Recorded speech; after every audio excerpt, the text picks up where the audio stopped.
আজকে 1লা এপ্রিল, ঘড়ির কাঁটায় এখন বাজছে ওই 3:45। রিওকে নিয়ে বাড়ি ফিরছি।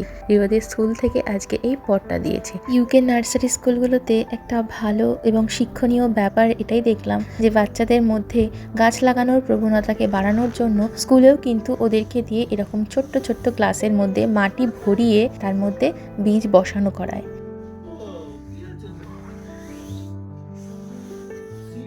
কি আছে বলে দাও ওদের? সানফ্লাওয়ার সিডস আগের বছরও বসেছে। যেটা দেখে সত্যিই বেশ ভালো লাগলো যে ছোট্টবেলা থেকে ওরাও কিন্তু শিখছে গাছ লাগানো কিন্তু খুবই দরকার। আর যে পটে গাছ লাগিয়েছে সেই পটে তার ছবি লাগিয়ে দিয়েছে যাতে চিনতে সুবিধা হয় এবং বাড়ি নিয়ে যেতে পারে খুব সহজেই। আর বলেছে এটা জল দিতে, আর যখন এখান থেকে ছোট্ট চারা গাছ বেরোবে সেটার যেন ছবি পাঠায় স্কুলকে। বাচ্চারাও দেখে ভীষণ অবাক হবে আর মজা পাবে যে একটা ছোট্ট বীজ থেকে কত সুন্দর একটা গাছ জন্ম নিতে পারে এটা দেখে।